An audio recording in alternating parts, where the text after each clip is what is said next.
La mort d'Ed. Le Congrès réussit enfin à voter en catimini la loi anti-anarchiste sur l'immigration. Loi qui interdisait l'entrée sur le territoire américain de toute personne ne croyant pas en la nécessité d'un gouvernement organisé.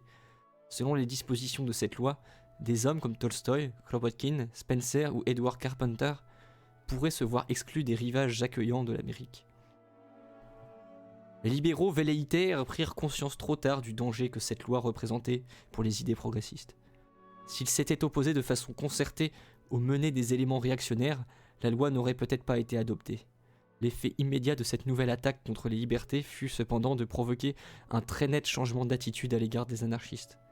Je cessai d'être un sujet de réprobation. Tout au contraire, les mêmes qui jusqu'alors m'avaient été hostiles se mirent à rechercher ma compagnie. Je fus invité à intervenir dans plusieurs lieux de discussion, tels que le Manhattan Liberal Club, la Brooklyn Philosophical Society, ainsi que d'autres organisations américaines. Ayant souhaité depuis des années me rapprocher des intellectuels d'origine américaine, afin de les éclairer sur la véritable signification de l'anarchisme, j'acceptais avec plaisir. Ces réunions m'offrirent l'occasion de me faire de nouveaux amis et d'en retrouver des vieux tels que Ernest Crosby, Leonard D. Abbott ou Theodore Schroeder. Au Sunrise Club, je fis la connaissance de nombreuses personnes aux idées progressistes, dont les plus intéressantes étaient Elizabeth et Alexis Ferm, ou encore John et Abby Coriel. Les Ferm étaient les premiers Américains que je rencontrais, qui partageaient mes idées sur l'éducation. Mais si je me limitais à préconiser une nouvelle approche de l'enfant, les Ferm, eux, mettaient leurs idées en pratique. Dans leur école appelée Playhouse, qui veut dire cabane de jeu, les enfants du quartier n'étaient contraints ni par les règles, ni par les manuels scolaires. Ils étaient libres d'aller et venir, et d'apprendre à partir de l'observation et de l'expérience. Je ne connaissais personne qui égalait Elisabeth en termes de connaissance de la psychologie de l'enfant et de mise en valeur des qualités de chacun. Elisabeth et Alexis se considéraient comme des partisans de, entre guillemets, l'impôt unique, mais de par leurs idées et leur vie, ils étaient en réalité des anarchistes. C'était un grand plaisir de leur rendre visite dans cette maison qui hébergeait aussi l'école et de constater la beauté des rapports qui existaient entre eux et les enfants. Les Coriel étaient des gens du même calibre. John jouissait d'un esprit exceptionnellement profond. Il me paraissait plus européen qu'américain, et de fait, il avait circulé dans bien des coins du monde. Jeune homme, il avait été consul des États-Unis à Canton, en Chine. Il avait vécu par la suite au Japon, beaucoup voyagé et fréquenté des gens de différents pays et de différentes races. Alors, petite parenthèse, le mot race était encore très employé à l'époque, donc voilà, c'est pour ça qu'il y a ce mot-là. Mes excuses, c'est pas moi qui l'emploie, c'est Emma Goldman. Il en avait été retiré une conception de la vie plus large et une riche compréhension des êtres humains. John avait un réel talent d'écrivain. Il était le créateur original du personnage de fiction Nick Carter, et sous le pseudonyme de Bertha M. Clay, avait acquis du renom et gagné de l'argent. Par ailleurs, il contribuait régulièrement au magazine Physical Culture, en anglais dans le texte, car il s'intéressait aux questions de santé et pouvait pour la première fois s'exprimer librement sur les sujets qui lui tenaient à cœur. Il était d'une rare générosité. Ses écrits lui avaient rapporté une fortune, mais il n'en avait quasiment rien gardé, l'ayant distribué aux nécessiteux. Son charme reposait surtout sur son remarquable sens de l'humour, aussi mordant que ses manières étaient raffinées. Parmi ses amis américains, les Coriel et les Ferm devinrent les plus chers. Je voyageais aussi parmi mes amis américains, Canton, d'accord, merci Magnificus. Je voyais aussi beaucoup Hugh O. Pentecost. Il avait considérablement changé depuis notre première rencontre, lors de mon procès en 1893. S'il ne me paraissait pas doté d'une grande force de caractère, il était néanmoins l'un des orateurs les plus brillants de New York. Grâce à son éloquence, les conférences qu'il donnait le dimanche matin sur des thèmes de société étaient très suivies. Pentecost fréquentait mon appartement, où, comme s'il le disait souvent, il pouvait être entre guillemets naturel. Son épouse, jolie femme de la petite bourgeoisie, éprouvait une vive antipathie pour les amis désargentés de son mari et n'avait Dieu que pour les influents abonnés de ses conférences. J'organisais un jour une petite fête chez moi à laquelle j'invitais Pentecost. Peu de temps avant la soirée, je croisais Madame Pentecost et lui demandais si elle souhaitait y participer.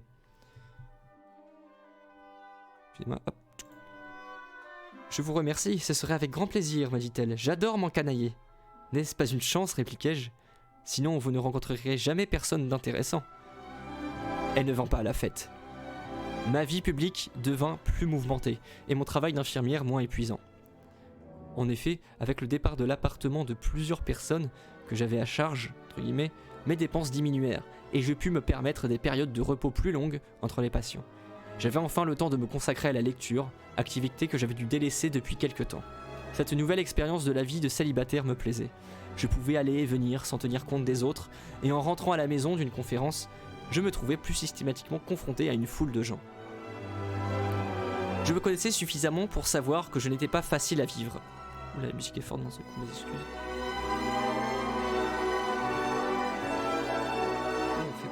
Hop. Ah, le son est super fort dans ce coup. Durant les mois horribles qui avaient suivi la tragédie de Buffalo, j'avais dû lutter désespérément pour repartir dans la vie et reprendre des activités. Le radicalisme frileux des gens de l'East Side m'avait rendu impatiente et intolérante vis-à-vis de ces blancs becs qui parlaient de l'avenir sans rien faire dans le présent. J'appréciais la chance de pouvoir me mettre en retrait et la compagnie de quelques amis choisis, en particulier le plus cher d'entre eux, Ed. Il ne me surveillait plus d'un œil jaloux, n'exigeait plus que je ne pense et ne respire que pour lui. Au contraire, il donnait et recevait avec plaisir. Il donnait et recevait avec un plaisir libre et spontané. Lors de ses visites, je le trouvais souvent las et déprimé. Je savais que c'était à cause des tensions toujours plus fortes au sein de son couple. Non qu'il n'en ait jamais parlé, mais je compris à travers des remarques fortuites par-ci par-là qu'il n'était pas heureux. Une fois au milieu de la conversation, il observa. En prison, je préférais l'isolement, plutôt que de partager ma cellule avec quelqu'un. Le jacassement continuel d'un compagnon me rendait fou. À présent, sans pouvoir me réfugier dans l'isolement, je dois écouter des bavardages incessants. À d'autres moments, il se laissait aller à des réflexions ironiques sur les filles et les femmes qui, le temps de mettre solidement le grappin sur leurs hommes, faisaient croire qu'elles avaient des idées progressistes pour ensuite se retourner violemment contre ces idées de peur de voir s'envoler le pourvoyeur de leur bien-être. Pour lui remonter le moral, j'orientais la conversation sur d'autres sujets où je lui demandais de nouvelles de sa fille. Son visage s'éclaircit aussitôt et sa dépression s'évanouit. Un jour, il m'apporta une photo de la gamine. Je n'avais jamais vu de ressemblance aussi saisissante. Le beau visage de l'enfant m'émut tellement que je lâchai sans réfléchir. « Pourquoi est-ce que tu me l'amènes jamais ?»« Pourquoi ?» répondit-il avec véhémence. « La mère, si tu connaissais la mère !»« Je t'en prie, protestai-je. « N'en dis pas plus, je ne veux rien savoir d'elle. » Il se mit à arpenter la pièce avec agitation,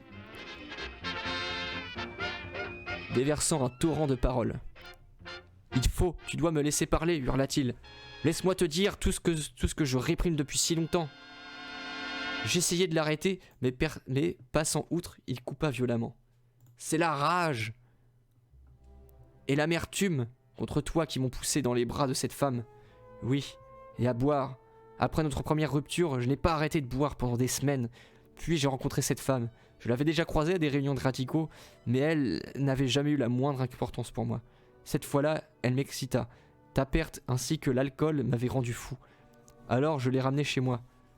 J'ai démissionné de mon travail et je me suis jeté éperdument dans la débauche, espérant effacer la rancœur que je ressentais parce que tu m'avais abandonné. Le cœur transpercé de douleur, je saisis sa main et m'écria « Non, Ed, pas de la rancœur !»« Si, de la rancœur !» répéta-t-il, « et même de la haine. C'est ce que j'éprouvais devant la facilité avec laquelle tu avais renoncé à notre amour et à notre vie. Mais ne m'interromps pas, je dois crever l'abcès. » Nous nous assîmes. Posant sa main sur la mienne, il poursuivit plus calmement. La beuverie a duré des semaines. J'avais perdu la notion de temps, et je sortais plus et ne voyais personne. Je restais chez moi, ivre d'alcool et de sexe. Puis je me suis réveillé un jour, extrêmement lucide et écœuré par moi-même et par cette femme. Je l'ai sommé brutalement de s'en aller, ajoutant que je n'avais jamais envisagé une liaison durable avec elle. Elle a fait alors ce que les femmes font habituellement. Elle m'a accusé d'être un séducteur cruel et sans scrupules. Quand elle s'est aperçue que cela ne m'impressionnait pas, elle s'est mise à pleurer et à me supplier, pour finalement me déclarer qu'elle était enceinte. J'étais atterré. Une telle chose me semblait impossible, mais je ne la croyais pas capable de l'inventer délibérément. J'étais sans argent, et je ne pouvais pas la laisser se débrouiller toute seule. Pris au piège, Je devais aller jusqu'au bout. Après avoir passé quelques mois sous le même toit, j'avais compris que nous n'avions absolument rien en commun. Tout chez elle m'inspirait de la répulsion. Sa voix stridente envahissant la maison, son bavardage et ses commérages incessants qui me tapaient sur les nerfs et finissaient souvent par me chasser de chez moi. Mais la pensée qu'elle portait mon enfant m'y ramenait toujours. 2 mois avant l'accouchement, au cours d'une de nos querelles hargneuses, elle s'est moquée de moi, me disant qu'elle m'avait roulé. Elle n'avait pas du tout été enceinte quand elle me l'avait annoncé. J'ai pris sur le champ la décision de la quitter dès que l'enfant serait né. Tu vas rire, mais la naissance de la petite a fait résonner des cordes singulières dans mon âme et m'a fait oublier tout ce qui me manquait dans la vie. Je suis resté. Pourquoi te torturer, cher Ed? Pourquoi remuer le passé, dis-je, pour tenter de le calmer, me repoussant doucement et insista. Il faut que tu écoutes. Tu faisais partie intégrante du début de l'histoire. Ce n'est que justice que tu écoutes jusqu'à la fin. Quand tu es revenu d'Europe, j'ai été saisi par l'aveuglant contraste entre notre vie passée et notre existence actuelle. Je voulais prendre mon enfant et venir plaider notre amour encore une fois devant toi. Mais tu étais absorbé par d'autres personnes et par tes activités publiques. Tu semblais complètement guéri des sentiments que tu avais autrefois pour moi. Tu te trompais, et même quand nos chemins sont parés, j'ai continué à t'aimer. Je me rends compte maintenant, mon ami, mais sur le moment, tu paraissais si indifférente et distante, je ne pouvais me tourner vers toi. Alors j'ai cherché le réconfort que je pouvais auprès de mon enfant. Je me suis plongé dans la lecture et j'ai trouvé. Oui, j'ai trouvé un peu d'oubli dans les œuvres autrefois objet de tant de disputes entre nous. J'arrivais à mieux les comprendre. Cependant, ma nervosité s'était émoussée.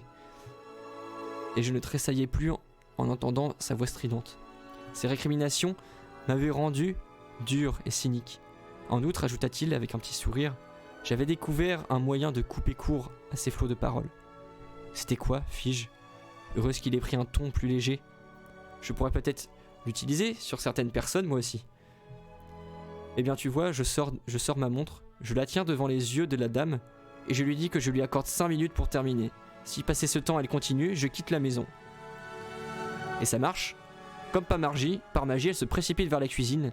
Moi, je vais dans ma chambre et je ferme la porte à clé. Je ris, bien que j'eusse plutôt envie de pleurer en imaginant Ed, qui avait toujours aimé la paix et le raffinement, contraint de subir ces scènes dégradantes et vulgaires. Et pourtant, continua-t-il, la rupture est finalement activée. Ça aurait été de toute façon inévitable, même si toi et moi n'étions pas redevenus bons amis. Il ne pouvait en être autrement à partir du moment où j'ai commencé à voir l'effet de ces querelles sur l'enfant. Il ajouta qu'il avait souhaité depuis longtemps aller en Europe pour revoir sa mère, mais que les moyens lui avaient manqué. Désormais, il était à même de le faire. Il emmènerait son enfant avec lui à Vienne, et il me proposa de l'accompagner. Que veux-tu dire par emmener l'enfant, exclamai-je. Et la mère, que devient la mère? C'est aussi son enfant, non? Il doit compter plus que tout pour elle. Comment peux-tu le lui voler? Ed se mit debout et me fit me relever.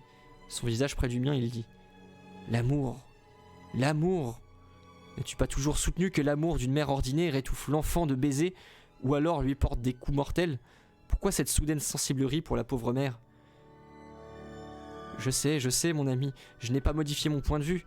Il n'en reste pas moins que la femme supporte la douleur atroce de l'accouchement et nourrit le nouveau-né de sa propre substance. L'homme, qui ne fait presque rien, revendique pour ton enfant. Ne vois-tu pas, Ed, combien c'est injuste? Aller en Europe avec toi, je le ferai sans hésiter. Mais je ne tolérerai pas qu'à cause de moi, une mère se voit voler son enfant. Il m'accusa de manquer de liberté d'esprit. À l'instar des autres féministes, je vitupérais contre l'homme pour les torts qu'il aurait fait à la femme, sans voir les injustices qu'il subissait, lui ainsi que l'enfant. Il partirait de toute façon et emmènerait sa fille avec lui. Jamais il n'accepterait de laisser son enfant grandir dans une atmosphère de conflit. Ed me laissa en proie à un tumulte d'émotions contradictoires. Il me fallait bien admettre en effet que c'était moi qui l'avais poussé dans les bras de cette femme. Je savais, comme j'avais su au moment de le quitter, que je me souviens très nettement du violent accès de colère d'Ed lors de cette terrible nuit. C'était un signe évident de son esprit tourmenté. Je ne pouvais nier ma part de responsabilité dans sa détresse. Pourquoi l'avais-je rejeté alors qu'il avait plus que j'avais besoin de moi? Pourquoi lui avais-je refusé l'aide qu'il sollicitait pour son enfant? Cette femme ne signifie assurément rien pour moi. Pourquoi aurais-je des états d'âme pour la perte qu'elle allait subir ?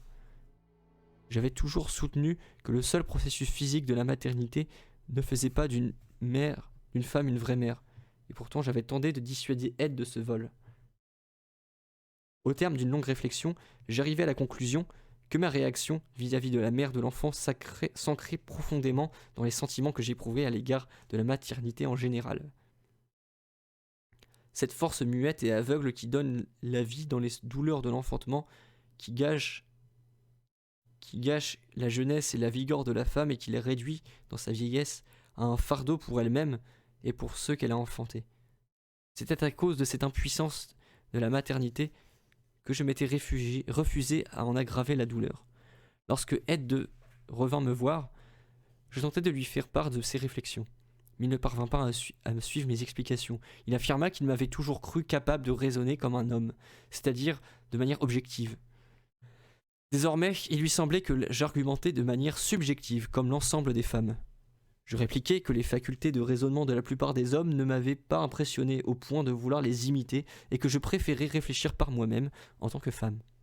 Je réitérai ce que je lui avais déjà dit, que je serais parfaitement heureuse de l'accompagner s'il partait seul ou d'aller le voir en Europe un peu plus tard, mais que je n'accepterais pas d'enlever l'enfant d'une autre.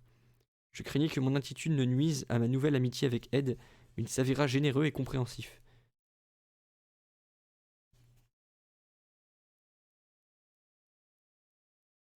Ces visites devinrent de merveilleux moments. Il projetait de partir en juin pour l'Europe avec son enfant. Au début du mois d'avril, Ed m'informa qu'il serait très occupé pendant une semaine. Son entreprise devait acheter un gros lot de bois de charpente et il s'absenterait quelques jours de New York pour les besoins de la transaction. Mais il resterait en contact avec moi et me télégraphierait dès son retour. Pendant mon annonce, on m'appela pour effectuer des gardes de nuit à Brooklyn, au chevet d'un jeune phtisique. Après chaque aller-retour long et fastidieux, j'arrivais à la maison morte de fatigue, à peine capable de prendre mon bain, et je m'endormais dès que ma tête touchait l'oreiller. Un matin, très tôt, une sonnerie violente et persistante me tira du lit. C'était Timmerman, que j'avais pas vu depuis plus d'1 an. « Klaus !» m'étonnai-je. « Qu'est-ce qui t'amène de si bonne heure ?» Il était plus silencieux que d'habitude et me regardait bizarrement. « Assis-toi, fit-il, enfin d'un ton grave. J'ai quelque chose à te dire. » Je me demandais ce qui lui était arrivé. « C'est à propos d'Ed. » commença-t-il. « Ed !» m'écriai-je avec une inquiétude soudaine. « Qu'est-ce qu'il a ? Il est malade ? Est-ce un message pour toi ?»« Ed !» bégaya-t-il. « Ed n'a plus de message. » Je levai la main comme pour parer un coup. La voix brisée de Klaus me parvint. « Ed est mort la nuit dernière. »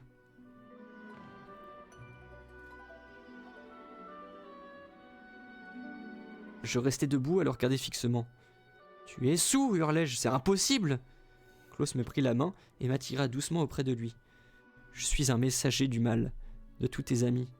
Il a fallu que ce soit moi qui t'apporte cette nouvelle. Pauvre petite. » Il me caressa les cheveux furtivement. Nous restâmes assis en silence. Au bout d'un moment, Klaus se mit à parler. Il s'était rendu chez Ed pour dîner avec lui. Il avait attendu jusqu'à 9h, mais comme Ed ne venait pas, il décidait de s'en aller. À ce moment-là, un fiacre s'arrêta devant la maison. Le cocher s'enquit de l'appartement de Brady, car Monsieur Brady était dans le fiacre, malade. Quelqu'un pouvait-il l'aider à le transporter chez lui ? Des voisins sortirent et entourèrent le véhicule. Ed se trouvait à l'intérieur, enfoncé dans son siège, inconscient et respirant bruyamment. Des gens le montèrent à l'étage, tandis que Klaus courut chercher un médecin. À son retour, le cocher était déjà parti. Celui-ci avait pu seulement raconter qu'on l'avait appelé pour se rendre à un bar proche de la gare de Long Island, où il avait trouvé le gentleman effondré sur une chaise et saignant d'une blessure au visage. Il était conscient, mais incapable d'indiquer autre chose que son adresse. Le patron du bar expliqua que le gentleman avait commandé un verre et l'avait bu au comptoir. Ensuite, il l'avait réglé et s'était dirigé vers des toilettes. Il s'était alors subitement écroulé et son front avait heurté le comptoir. On n'en savait pas plus. Le médecin avait essayé désespérément de réanimer Ed, en vain. Il était mort sans reprendre connaissance. La voix de Klaus me bourdonnait dans les oreilles et j'entendais à peine ce qu'il me disait. Rien n'apportait que de savoir qu'Ed avait été terrassé au milieu d'étrangers et fourré dans un fiacre, seul, à l'heure où il avait toute sa plénitude. Quelle cruauté absurde. Ah, excusez-moi, j'ai mal lu. Rien ne m'apportait que de savoir qu'Ed avait été terrassé au milieu d'étrangers et fourré dans un fiacre, seul, à l'heure où il avait tant besoin des autres. Oh, Ed, mon merveilleux ami, privé de la liberté à la veille de sa plénitude. Quelle cruauté absurde. Mon cœur cria sa révolte, ma gorge s'obstrua des larmes que mes yeux refusaient de verser pour épancher mon déchirant chagrin. Klaus se leva en expliquant qu'il devait prévenir d'autres amis et aider aux préparatifs des obsèques. Je vais venir avec toi. Je veux voir Ed. Impossible, objecta Klaus. Madame Brady a déjà précisé qu'elle ne te laisserait pas entrer. Elle dit que tu lui as volé Ed quand il était vivant et qu'elle t'empêchera de l'approcher maintenant qu'il est mort. Tu ne ferais que t'exposer à une scène terrible. Je demeurai seul avec les souvenirs de ma vie avec Ed. En fin d'après-midi, Yegor arriva, ébranlé par la nouvelle. Il avait adoré Ed et était profondément troublé. Sa double sollicitude fit fondre mon cœur glacé.